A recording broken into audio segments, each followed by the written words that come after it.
Major funding for KPBS Evening Edition has been made possible in part by Bill Howe Family of Companies, providing San Diego with plumbing, heating and air, restoration, flood and remodeling services for over 40 years. Call 1-800-BILL-HOWE or visit billhowe.com. And by the Conrad Prebys Foundation, Darlene Marco Shiley, and by the following.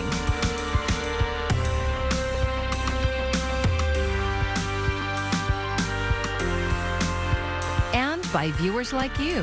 Thank you. 2 years ago today, a mob stormed the United States Capitol. Good evening, I'm Maya Trabulsi. Fueled by lies that the 2020 presidential election was stolen from Donald Trump, they forced their way into the building, intent on stopping the peaceful transfer of power. And this afternoon, San Diegans rallied to demand accountability. And KPBS reporter John Carroll is live in Balboa Park, where that rally was held. John. Maya, about 100 people gathered right over there next to the Fleet Science Center in Balboa Park this afternoon, demanding accountability for everyone involved in the January 6th insurrection. They heard from various speakers and at one point read out the names of all the members of Congress who voted not to certify Joe Biden just hours after the insurrectionists had been cleared from the Capitol.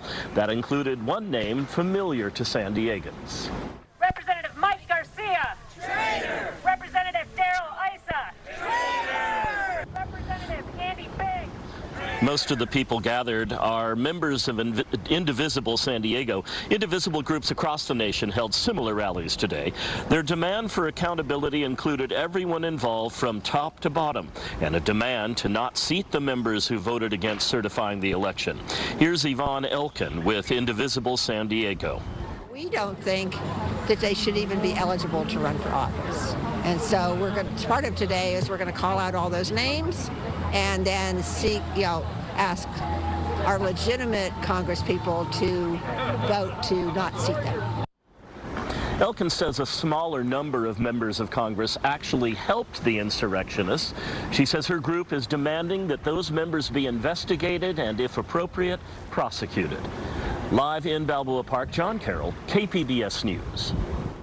And thanks for that report, John. A much different rally in Washington, D.C. A group of protesters were arrested for illegally blocking traffic, including the mother of Ashley Babbitt. Babbitt, who was from San Diego, was killed while trying to break into the Speaker's lobby on January 6th. Today, President Biden thanked the law enforcement and election officials who fought against the effort to stop a peaceful transfer of power.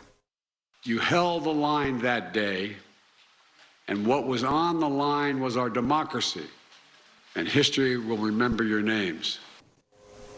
Members of the House of Representatives also marked the solemn day, holding a 142nd moment of silence to recognize the 140 officers who were seriously injured defending the Capitol. KPBS's Amitha Sharma reports on our region's link to the insurrection and its impact on San Diegans. And we have a warning that this story contains video our audience may find disturbing. San Diego's connection to the January 6th insurrection was forged in a flash. When local resident Ashley Babbitt was shot and killed by a Capitol police officer during the attack. Since then, at least 4 local men have been arrested for participating in the Capitol breach.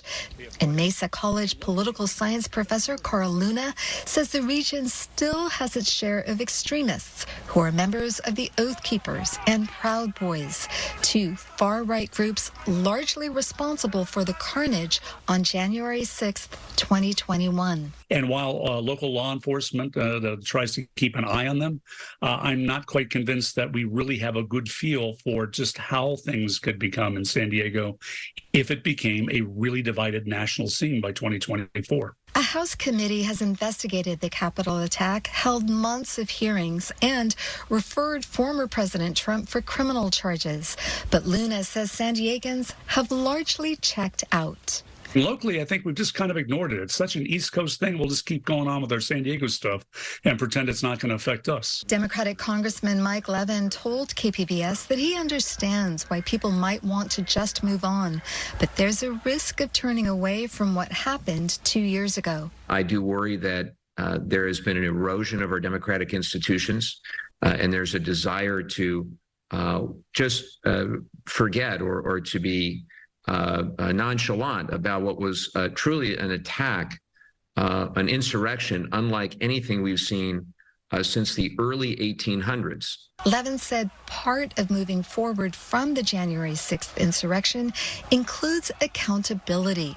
He applauded the arrest of around 900 so-called foot soldiers for participating in the attack, but he says it would be catastrophic if Trump is not prosecuted for his role in the Capitol breach. That would be untenable. That would create a permission structure for future insurrection, for future sedition, frankly. And that is something that we cannot have. KPBS reached out to Republican Congressman Darrell Issa and the executive director of the Republican Party of San Diego County, but did not hear back. Amita Sharma, KPBS News. The standoff over House Speaker is now the longest in 164 years. The House is adjourned until later tonight as Republican Kevin McCarthy rounds up the final votes for his bid. Chris Wynn has more from Day 4 on Capitol Hill. As the clock struck noon Friday, the battle to elect a Speaker of the House was underway once more. I rise to nominate Kevin McCarthy for Speaker of the House. Ahead of Friday's voting, House Speaker hopeful Kevin McCarthy sounded confident, despite suffering an embarrassing string of defeats over 3 long days. As the fight for the gavel drags on, it has now become the longest Speaker contest in 164 years.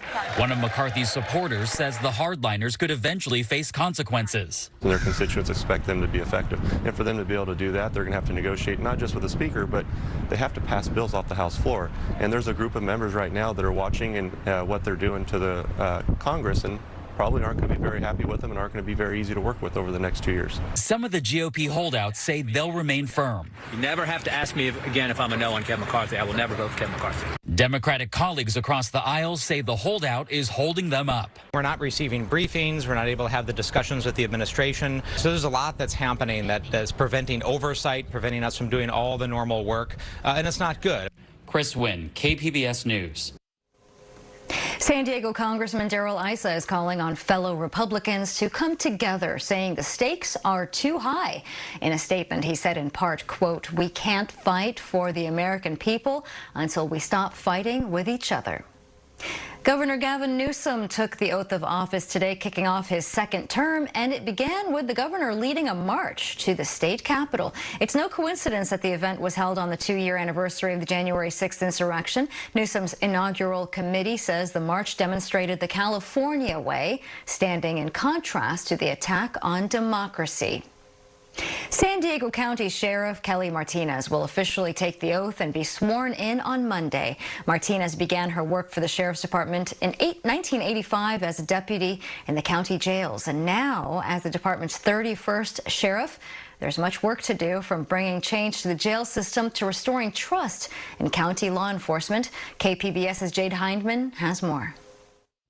There's new leadership at the San Diego County Sheriff's Department. Sheriff Kelly Martinez is just 2 weeks into the job. I sat to talk to her about her priorities and fixing the jails. As you can see from the photos on this wall in the Sheriff's Department, since the 1850s, men have sat in leadership. Now, for the first time, a woman has been elected, and one of the top priorities for Sheriff Kelly Martinez will be addressing jail deaths. The San Diego County jail system has some of the highest numbers of in-custody jail deaths in the state. The jails were built, a lot of them 40 and 50 years ago. They were built with a different idea in mind about how we incarcerate people, and also a different population that might not have been had as many mental health issues, medical issues as some of the people that are coming into our custody today. But it is my responsibility as a sheriff to keep people safe and to provide them the health care that they need while they're in our custody. So we're looking at best practices around the country to see if there's things we can do differently. We're enhancing the medical and mental health care that we're providing right now. And we're looking to renovate and change some of our jails in coming years. And what do you say to people whose loved ones have died while incarcerated and are looking for answers? Well, we have first off, I sympathize with anyone who's had that experience. I think it must be terrible to have a loved one in a jail and you don't have access to that person. You don't know what happened. We instituted last year a more robust family liaison protocol. Meaning they have people specifically assigned to families to help them understand what happened to their loved one while in the San Diego County Jail. Meanwhile, Martinez will also have to address priorities for the department and disparities. A recent study of the San Diego County Sheriff's Department found 80% of patrol time is spent conducting officer-initiated stops, while just 18% of this time is spent responding to calls from community members. They also found black people were more than twice as likely to be subjected to an officer-initiated stop than white people. Do you see this as a problem? Well, I think anytime there's bias in any form, it's a problem. And I hope that people who feel that they've been treated unfairly or wrongly by law enforcement, by the Sheriff's Department, again, will come forward and tell us about it. If you view it as a problem, what do you intend to do about it? You know, as I said, I think getting the word out there, having those conversations, letting our communities know that it's safe to report incidents, and I think we have a lot of mechanisms in place in areas where people can report that something like that is occurring. Including, not only on our department, but also the clear board that you talked about before and other entities. So I think there's a lot of safe places for people to report it. We just need to make sure they're doing it. They are. There's a study that reflects numbers here. So a person reports, then what? Well, it depends on who they report it to and the investigation. If we show that bias has occurred by one of our deputies, they, up to and including termination occurs. All of that leads to the question of building trust between law enforcement and the community it serves during a critical time for the Sheriff's Department. We're trying to be as open and transparent as we can be and accountable. So meet with your local sheriff if you're in sheriff's jurisdiction, with your local leadership at the station if you have an interest in knowing more about what we do and why we do it and who's patrolling your area. Jade Hindman, KPBS News. And you can hear the full interview on our website, kpbs.org, and just click on the Midday Edition tab on our homepage. Tomorrow will mark 2 years since the disappearance of Maya Millete. Despite her husband being charged with her murder, her family is still hoping to find her. KPBS reporter Kitty Alvarado spoke with Millete's sister as the trial gets underway. It's been almost 2 years since Mary Chris Droulet heard her sister's voice or seen her smile, and she'd give anything to give her a hug.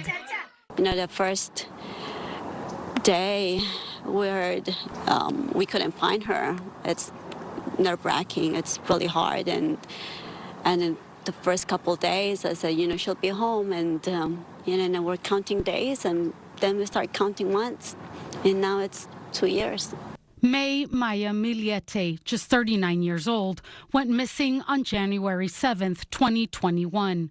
The district attorney has charged her husband, Larry Millete, with her murder. The first hearing in the case will be next week, but they have not found a body. Hopefully the truth comes out, and hopefully if he had anything to do with my sister, that he will have a change of heart, and then that he'll let us know where my sister is and bring her home. That's all I wanted. She says her family still goes out and searches. While she says there are many who do continue to support her family, she often wishes this case got more media attention. But faces like her sister's fade away with time. But it's just unfortunate that we do still have that, kind of mentality with the, different colors. But it's just unfortunate for us. But I'm not giving up, though. It's still putting my sister's name out there because I still feel like, I still need help from the public. She says Maya loved her children more than anything in the world, had a generous heart, and supported many causes in her community. She wants Maya's life to be celebrated because she brought joy wherever she went. She doesn't want anybody to be sad. She wants to celebrate. She wants us to be happy and celebrate birthdays and, again, any occasions.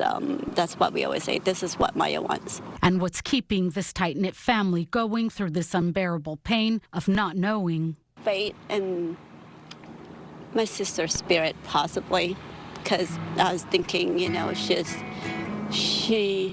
out there. She needs to be found, and not giving up hope.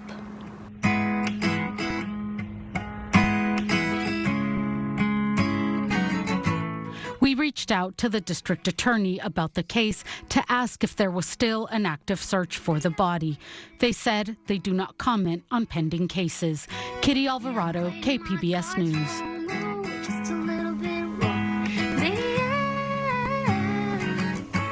Some promising news in the fight against Alzheimer's disease. The Food and Drug Administration approved new drug today that is showing to modestly slow the disease for patients in the early stages. The agency didn't rule out the use of the drug for broader use, but insurance companies are expected to only cover it for people in the early stages.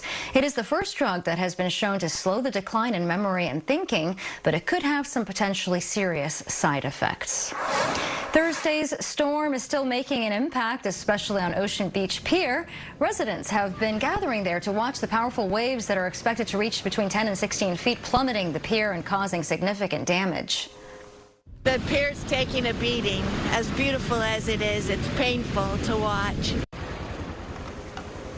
Lifeguards have increased their staffing and closed the pier yesterday, asking people to leave because of the storm rolling through.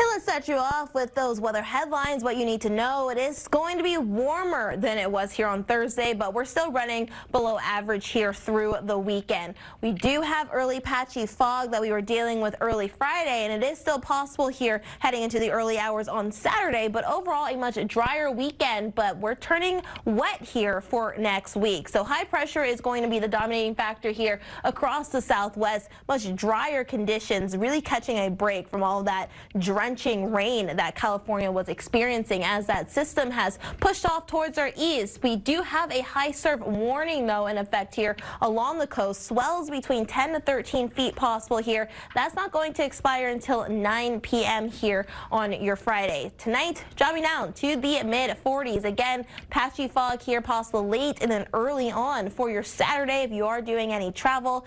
Pack your patience, take it easy, just drive slow here. You may run into some reduced visibility here at times. Overall here, though, across the area here for tonight, again dropping down to the mid-40s around San Diego, but Oceanside they're dropping down to the upper 30s as we come more inland here across the mountains. Mount Laguna, it's going to be chilly, dropping down to 33, and tomorrow we're just reaching highs there in the upper 40s, but as we come closer to the coast, that's where we're going to be reaching highs in the 60s closer to San Diego. Now overall a dangerous storm here is going to approach here Sunday night into Tuesday.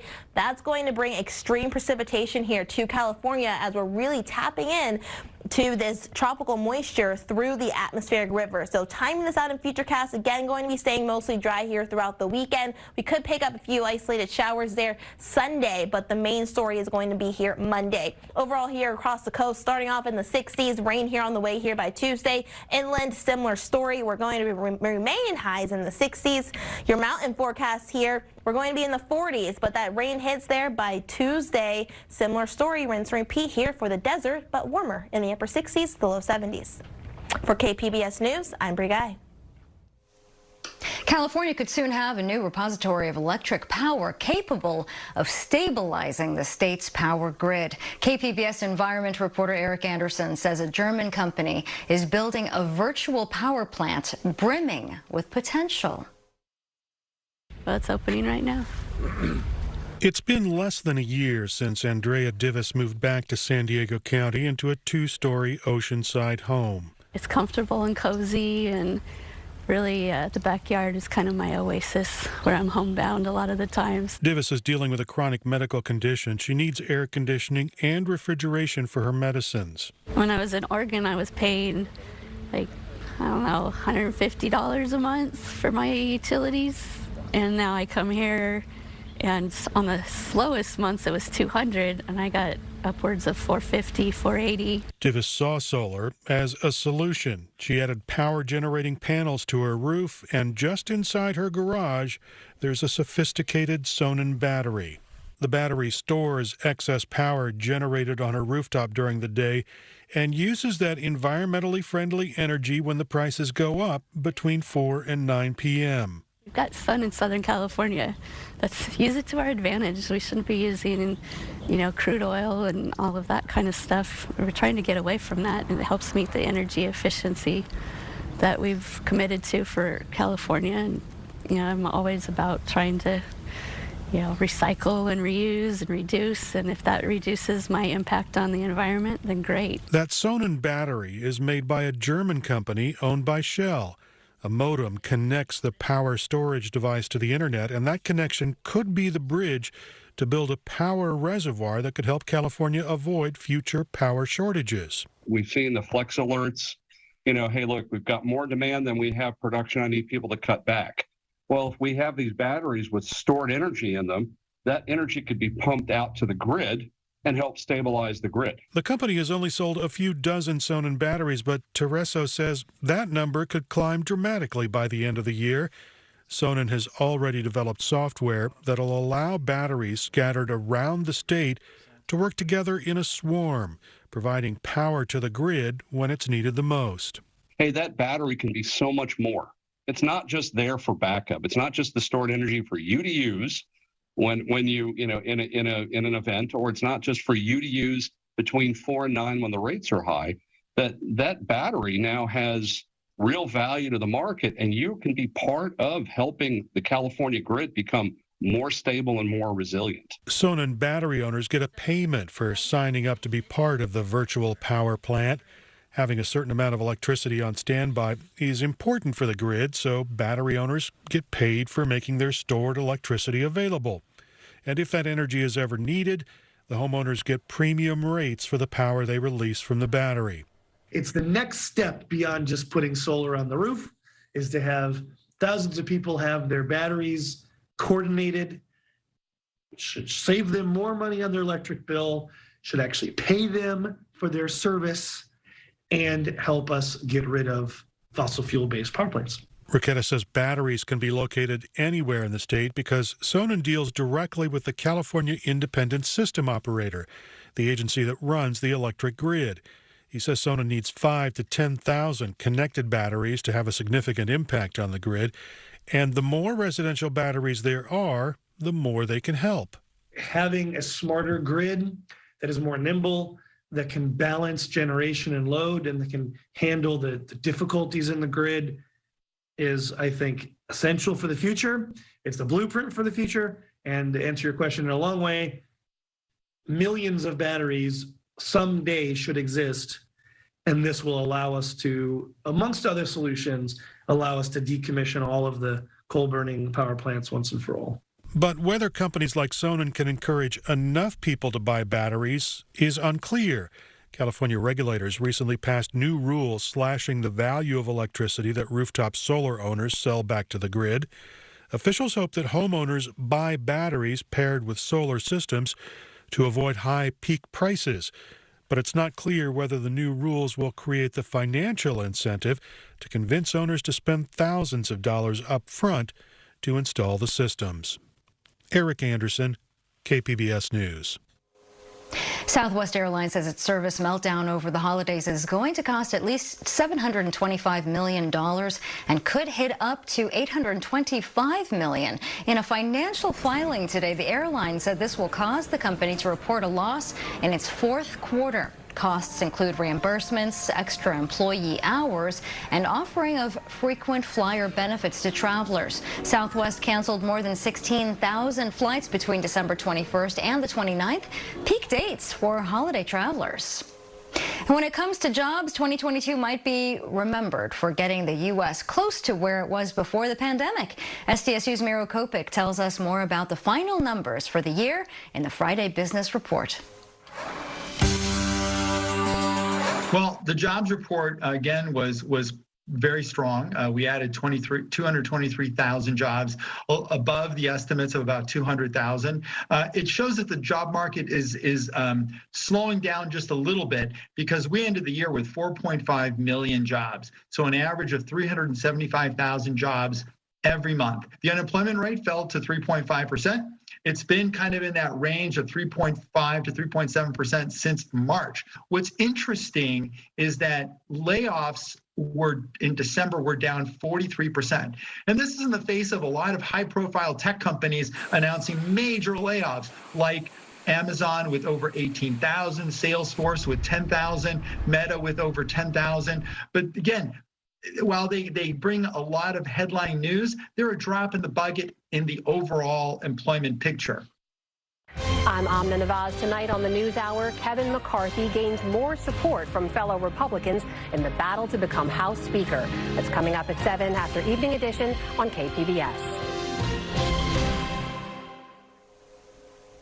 Buffalo Bills safety Damar Hamlin is still in the hospital, but his team says he's shown remarkable improvement. His breathing tube was removed overnight, and he's been able to talk to his family and team today. Fans have been showing their support. Hamlin's jersey is the most purchased among athletes across all sports on the Fanatics website. The Bills are set to play the New England Patriots on Sunday. The team says they'll be wearing a special number 3 patch on their jerseys for their guy.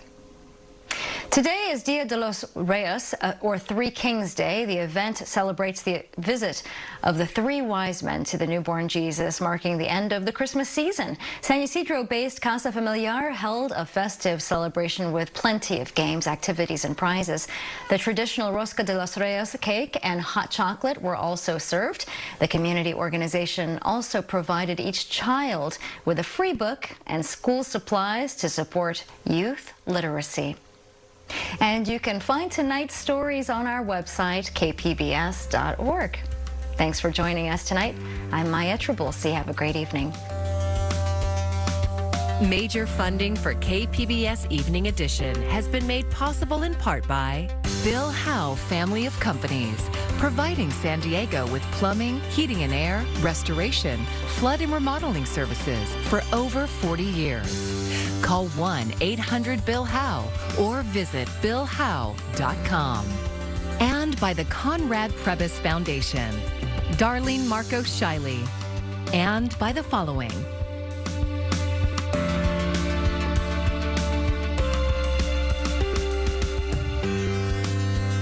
and by viewers like you. Thank you.